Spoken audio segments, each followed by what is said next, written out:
রাজধানীর বাজারগুলোয় সব ধরনের চালের দাম বাড়তি। এছাড়া সয়াবিন তেলের সংকট এখনো কাটেনি বলছেন বিক্রেতারা। তবে কিছুটা কমেছে আলু, সবজি, ব্রয়লার ও সোনালী মুরগির দাম। আরও জানাতে রাজধানীর কারওয়ান বাজার থেকে যোগ দিচ্ছেন সহকর্মী শাহিদ আহমেদ।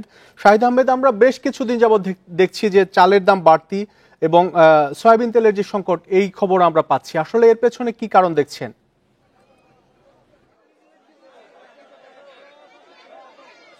মাহমুদ শরীফ, আসলে কারণটাই আসলে কি, এই প্রশ্নের উত্তর কিন্তু আমার মতো যারা এখানে ভোক্তা সাধারণ তাদের একই প্রশ্ন, এবং সব যারা বিক্রেতা তারা যেটা বলছে বড় গ্রুপ অফ কোম্পানির কারসাজিকে।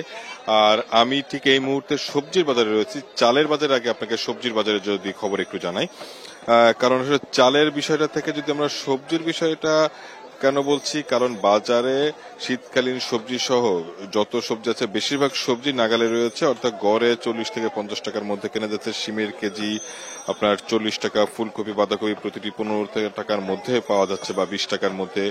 আর কাঁচামরিচের দামও প্রায় 50-60 টাকার মধ্যে। বাজারে নতুন আলু চলে আসাতে আলু মাত্র 25 টাকা কেজি দরে বিক্রি হচ্ছে। পেঁয়াজের দামটাও নাগালে চলে আসছে, 50 থেকে 55 টাকা বা 60 টাকা কেজি দরে বিক্রি হচ্ছে। এই যে সবজির দামটা কিন্তু নাগালে, কিন্তু তারপরও ক্রেতা সাধারণ যারা বাজারে আসছে তারা কিন্তু স্বস্তি পাচ্ছে না। এর কারণটা হচ্ছে প্রতিদিনে বাজারে সবচেয়ে বেশি লাগে চাল। এই চালের দামটা যেহেতু বাড়তি, যারা এখানে ভোক্তা বাজারে ক্রেতা তারা যেটা বলছে যে সবজির দাম নাগালে থাকলেও তারা একটু আরেকবার চিন্তা করছেন যে বেশি পরিমাণ সবজি কিনবে কিনা।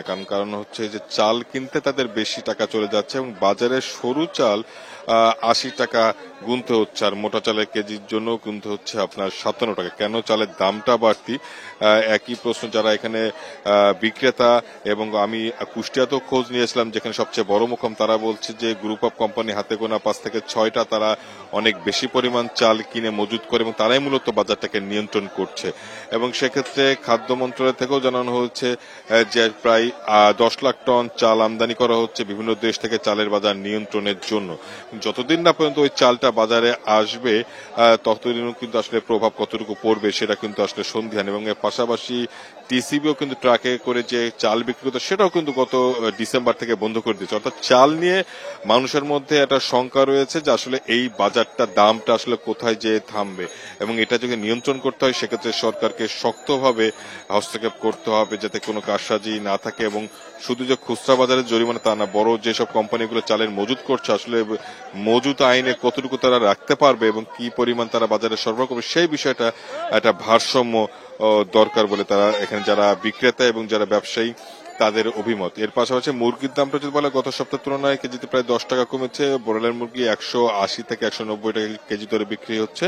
সোনালী মুরগি কেজি 300 থেকে 330 টাকা। ডিমের দামও তুলনামূলক কমেছে, ডিমের দামও কিন্তু 130 টাকা ডজন বিক্রি হচ্ছে, বা মানে 135 টাকা, যেটা গত সপ্তাহে কিন্তু একই রকম ছিল। আর সয়াবিন তেলের বিষয়টা হচ্ছে বাজারে বোতলজাত সয়াবিন তেলের সংকট রয়েছে। যারা বিক্রেতা তারা যেটা বলছে আসলে কোম্পানি থেকে দাম এর আগেও কিন্তু 8 টাকা বাড়িয়েছিল সরকার, আরো দামটা বৃদ্ধির জন্য তারা ইচ্ছাকৃত সরবরাহ সংকট ক্রিয়েট করছে যাতে এই দামটা বৃদ্ধির পরে যাতে আবার সরবরাহটা ভালো করা হয়। মূলত এক কথা যদি বলা হয়, সবকিছুর মূলে চালের বাজার অস্থিরতার জন্য ক্রেতাদের সবচেয়ে বেশি অস্বস্তি বাড়াচ্ছে রাজধানীর বাজারগুলোতে।